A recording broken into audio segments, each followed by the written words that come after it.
do ponto de vista substancial, não há nenhuma dúvida que sim. Essa lei foi uma reação, né, ao que aconteceu na Petrobras, mas não só na Petrobras, nas estatais em geral.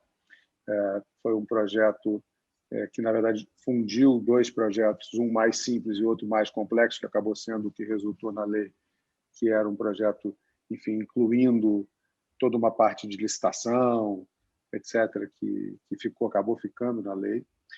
Mas, do ponto de vista de governança das estatais, os dois projetos eram parecidos e eram uma tentativa de dar processo, limites e controles à atuação do Estado como acionista controlador de uma companhia, né? Desde sempre, as constituições brasileiras admitem essa participação do Estado na economia, mas, quando ele se veste com a roupa privada, isto é, quando ele se transforma em acionista controlador de uma sociedade de economia mista, né, que é o nome técnico de uma estatal, e quando há sócios do governo, né, quando há sócios é uma empresa pública, quando há sócios é uma sociedade de economia mista. Quando isso acontece, a Constituição, e as Constituições sempre disseram isso, obriga essa entidade a descer para o mundo dos mortais e competir e atuar como uma entidade privada, né? E isso é ainda mais evidente quando essa entidade, que é controlada pelo Estado, capta recursos do setor privado. E, no caso de uma companhia aberta, capta recursos do público, da poupança popular, né? Então, quando ela faz isto, automaticamente ela tem que atuar como uma entidade que, embora com uma finalidade pública, que é o que leva à atuação do Estado, que encontra uma falha de mercado, há uma situação que demanda a participação do Estado naquela atividade, ele tem que remunerar os seus sócios, né? Ele passa a se vestir de agente privado. E como isso foi sempre desrespeitado na história do Brasil, né, não é de hoje, a lei das estatais veio como uma tentativa, outras tantas leis, a lei anticorrupção, né, a lei do ato de improbidade administrativa, cada escândalo no Brasil gera uma lei. Aliás, é no mundo, é uma reação normal da sociedade tentar melhorar os seus controles. Mas, infelizmente, a lei das estatais acabou de provar a sua ineficácia diante de um agente público que não se preocupa com os limites que estão estabelecidos na lei.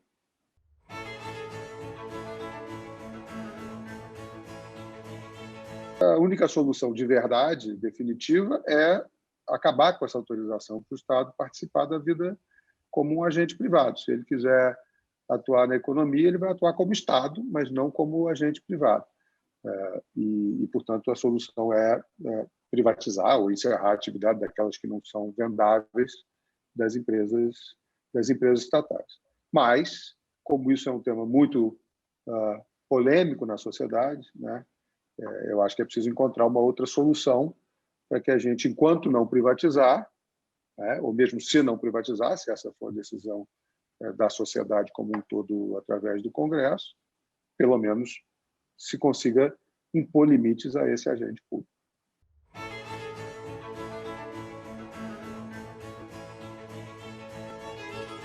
É o patrimonialismo que você mencionou, né? Quer dizer, o que está por trás disso, no fundo, é o interesse dos agentes privados, né, e a cultura dos agentes privados brasileiros de que o Estado vai resolver os nossos problemas, de que o Estado vai investir naquilo que é mais arriscado, de que o Estado vai nos dar benesses em troca, né, que eu vou ser parceiro do Estado, mas um parceiro que se beneficia da ação do Estado, ao invés de correr risco.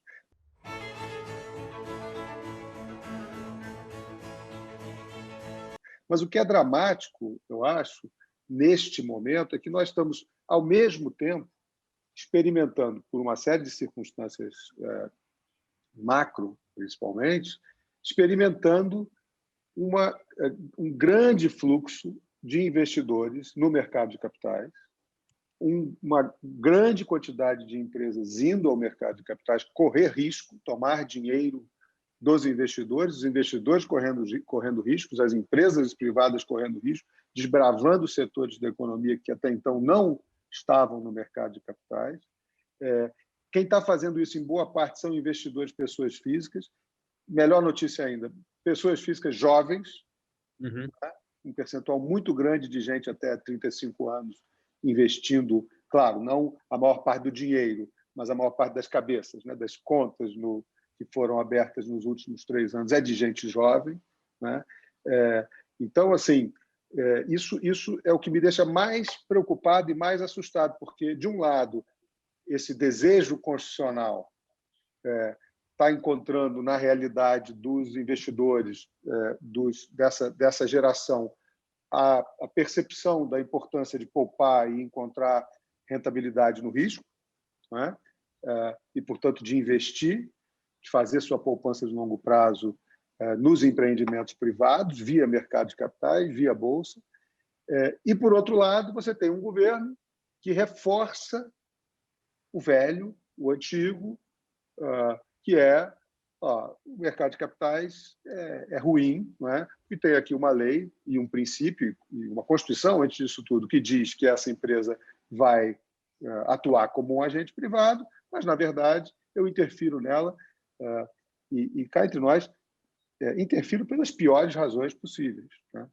Interfiro não como um acionista que quer o melhor resultado para aquele bem público, né, no interesse da coletividade, mas por razões, muitas das quais ainda não foram reveladas, mas eu tenho esperança que sejam, por investigações que eu acho que têm que ocorrer no âmbito do Congresso, no âmbito do Ministério Público, principalmente, por razões que certamente não são razões corretas e podem não ser republicanas. Porque quando eu era garoto, né, eu nasci em 64, né, em setembro de 64. Então, quando eu tinha 7 anos, 8 anos, os meus pais investiam na Bolsa e estavam ganhando dinheiro. Estamos no comecinho da década de 70, né? E ganhando muito dinheiro. E minha mãe, que era uma imigrante espanhola, fez uma coisa que foi a única vez que ela fez na vida. Vendeu um imóvel para botar na Bolsa, né? Imigrante só acredita em terra, né? E ela vendeu o imóvel para colocar na Bolsa. E comprou o Banco do Brasil, achando que não tinha muito perigo, né? Afinal de contas, era o Banco do Estado. E o mercado de capitais tinha se popularizado sem nenhuma regulação, com uma especulação no pior sentido da palavra, né? Quer dizer, informações absolutamente de baixa qualidade, não havia regulador para o mercado, o Banco Central acumulava as duas coisas e não prestava atenção na Bolsa. E a Bolsa quebrou e a geração dos meus pais não voltou para a Bolsa.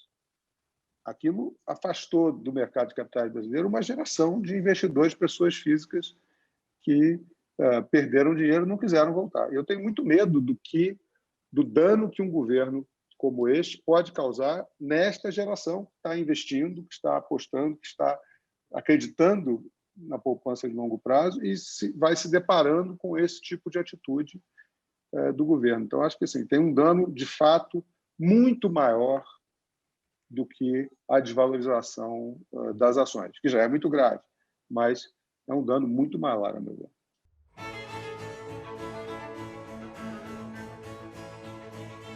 Não sei se vocês se lembram, quando houve a discussão, eu era presidente da CVM nessa época, houve a discussão toda para se permitir que os empregados transferissem valores dos seus fundos de garantia para fundos de investimento que investiriam na Petrobras, né? E eu, enfim, fui contra publicamente essa medida, dizendo, olha, eu não tenho nada contra você permitir que o dono do dinheiro do fundo de garantia faça alguma coisa com o seu dinheiro melhor do que, naquele tempo, PR mais 3, que era muito ruim, né? Hoje já não seria tanto, mas, enfim. Não tenho nada contra você permitir que o investidor tire o dinheiro do fundo de garantia e coloque em outro lugar, mesmo que ele não possa dispor desse dinheiro. Mas eu sou radicalmente contra você só dar uma alternativa a ele. Uma companhia no mercado de capitais, porque você está dando uma chancela do governo, não é? Dizendo, isso aqui é seguro, tão seguro quanto o fundo de garantia que é garantido nessa remuneração que eu estou te dando. Se você permitir que ele vá para renda fixa, para renda variável, para onde ele quiser ir, ótimo, você vai estimular a cultura de mercado de capitais e ele vai correr o risco que ele quiser correr. Você vai educar este empregado e, se ele quiser correr o risco, ele corre. Então, nós temos essa dicotomia, ou esse paralelo, essa cabeça dupla e contraditória no Estado brasileiro, que é, olha, essa aqui é uma companhia do Brasil, uma companhia boa, sólida, isto é o Banco do Brasil, isto aqui é a Petrobras. Né? E, por outro lado, eu trato esse ativo sem cerimônia, quando me interessa politicamente, de modo a destruir a poupança de quem investiu nesse ativo, que tem a chancela, tem a placa do país. Né? Então, assim, chega a ser cruel que hoje uma parte dessas perdas tenha sido imposta a gente que só teve uma alternativa àquele tempo, uma taxa de juros muito ruim: investir o seu fundo de garantia na Petrobras.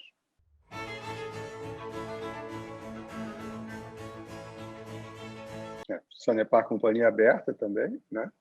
E a linha amarela e todos os investimentos de infraestrutura poderiam ser companhias abertas, né? Poderiam fazer parte de portfólios de companhias abertas. Aliás, aberta até é. A dona da Sanepar até formalmente é da linha amarela até formalmente é uma companhia aberta. Não tem ações negociadas em bolsa, mas tem investidores, fundos de pensão, etc., com poupança popular lá investida. Então, isso mostra muito claramente, Juliano, como você afeta a possibilidade de crescimento do país quando você faz esse tipo de coisa, né? Porque você limita a capacidade de captação de recursos pelos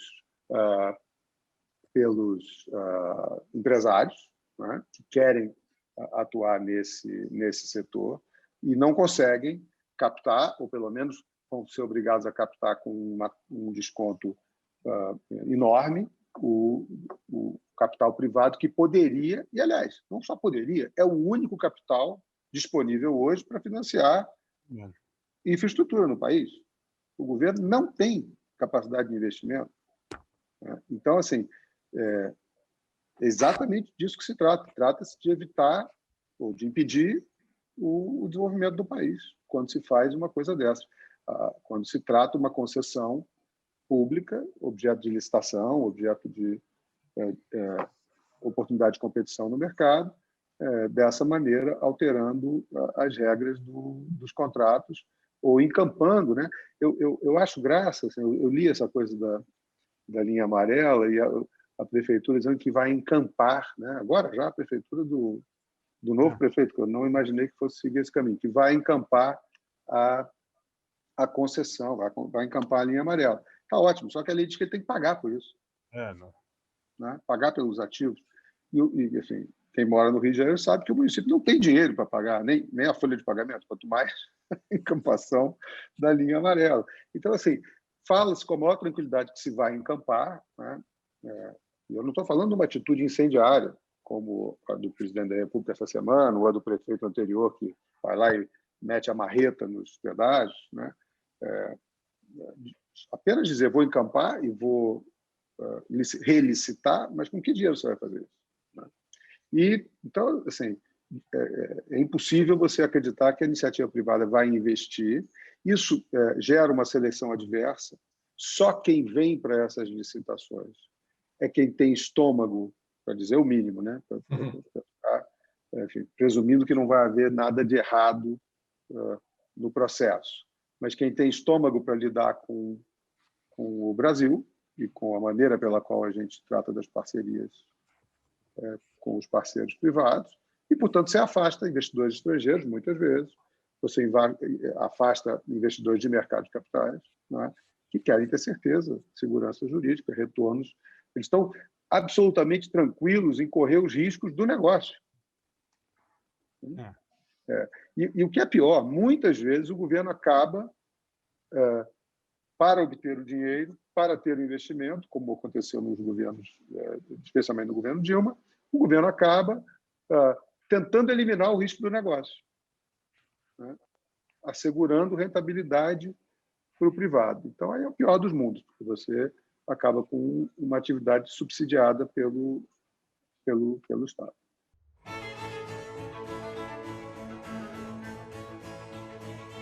O Poder Judiciário tem muita dificuldade de entender o impacto econômico das suas decisões, né? Que isso aconteça na primeira instância, vá lá, não é o ideal, mas vá lá, mas que isso se reproduz em tribunais superiores é muito dramático, né? Enfim, isso, na verdade, acaba sempre num esqueleto, né? Numa loteria de Espanha, num dinheiro que alguém vai ganhar de indenização, e os governos estão um pouco ligando para isso, porque não são eles que vão pagar. Quando essa conta for paga, não vai ser o presidente, ou o governador, ou o prefeito atual que vai pagar essa conta. Então, isso assim, volta para a questão da Petrobras e da lei das estatais. Se você não tiver um mecanismo pelo qual o agente político sofra ele próprio diretamente o ônus das suas ações, você provavelmente não vai conseguir resolver esse problema. Esse risco precisa existir, e eu acho que, infelizmente, a lei das estatais ou qualquer coisa que você pretenda atuar na estrutura interna da companhia não vai funcionar, né? E o caso das licitações, mais uma vez, nós temos os órgãos de controle, tribunais de contas, né? Sanções pecuniárias pesadas, em tese, que podem ser aplicadas a esses gestores públicos, né? Que, inclusive, afastam muita gente que não vem para o setor público porque tem medo das interpretações e das retroações de interpretações novas, enfim, todos os riscos jurídicos do Brasil que afastam gente boa do governo, né? Pelo menos gente boa que tem algum patrimônio a perder. E, por outro lado, isso não produz o efeito de enfim, afugentar ou impedir que quem chega aqui, chega no governo, chega no poder, faça a coisa errada, porque ele acha que isso vai se resolver depois e alguém vai pagar essa conta.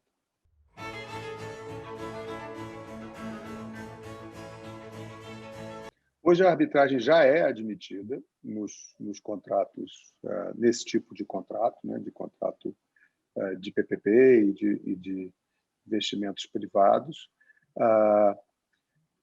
Mas, assim, só para dar um exemplo, público, a União Federal resistiu muito quando os investidores na Petrobras iniciaram arbitragens com base na cláusula do Estatuto da Petrobras,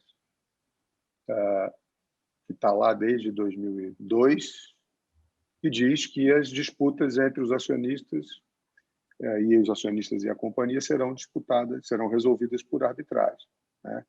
Então, assim, a arbitragem no Brasil é um dos raros bons casos para a gente comentar do Poder Judiciário, porque pegou, né? Quando a lei de arbitragem demorou muito para ser confirmada pelo Supremo Tribunal quanto à sua constitucionalidade, demorou, de fato, 10 anos para que isso acontecesse.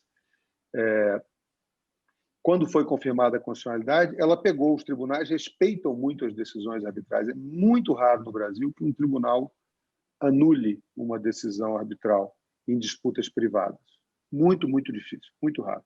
Então, é uma decisão de uma única instância e, mesmo assim, os tribunais respeitam essas decisões, mesmo com todo o poder e, vamos dizer, elan que a arbitragem acabou tirando do Poder Judiciário. Os grandes casos quase sempre são discutidos na arbitragem e não no Judiciário, né?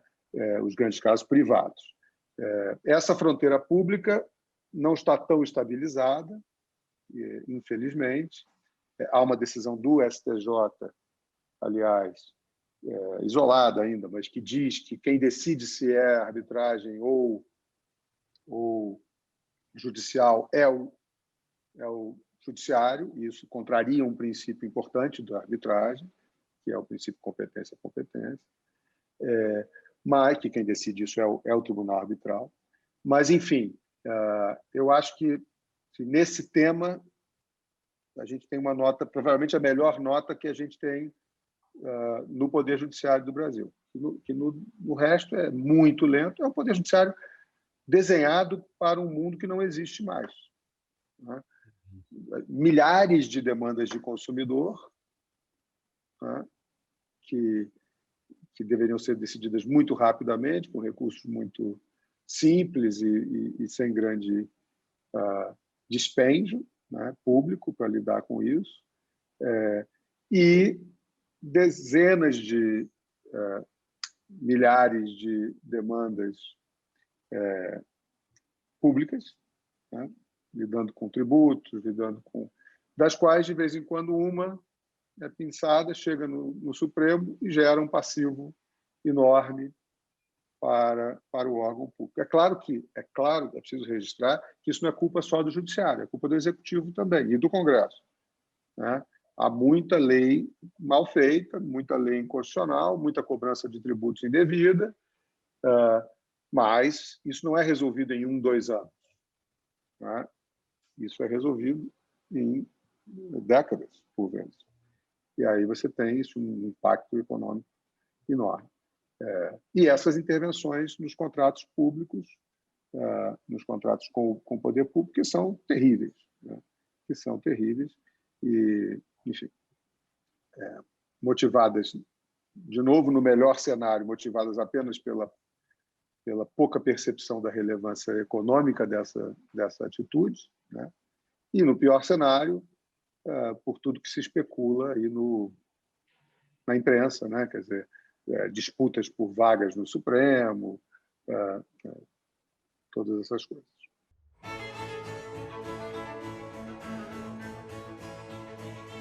Tenho certeza que sim, talvez já comecem só com base no que aconteceu até agora. Porque, assim, importante, o que aconteceu até agora, o acionista controlador, que é a União, tem todo o direito, como qualquer acionista controlador, de alterar os membros do conselho da companhia e, entre eles, é eleito o presidente da companhia, no caso da Petrobras. Então, isso é um direito do controlador. O problema aqui não é o exercício desse direito. O problema aqui são as motivações para o exercício desse direito, primeiro. Segundo, a forma pela qual esse direito foi exercido. Né? E na Eletrobras ontem, né? Quer dizer, no meio do dia, o Arthur Lira anuncia que haverá um pregão aberto, haverá uma medida provisória sobre a Eletrobras, sobre privatização. Então, o papel caía, sobe de repente. Quer dizer, tudo isso gera um risco de especulação, no mau sentido da palavra, lê-se insider trading, manipulação. Né? A CVM certamente vai ter que investigar, porque você começa até a desconfiar como é que pode, no meio do pregão, um anúncio desse tipo. Né? Então, eu acho que sim, pode haver ações, mas principalmente se houver algum tipo de interferência na política de preços da companhia, que cabe à administração discutir, mas, evidentemente, com fundamento no interesse da companhia, da Petrobras. É preciso que esse tema seja tratado, mesmo pelo novo presidente, com todo o cuidado, porque senão ele vai responder na pessoa física, ok, mas principalmente o Brasil e nós todos vamos pagar mais uma vez uma conta que da outra vez foi de um settlement de mais de quase 4 bilhões de dólares nos Estados Unidos.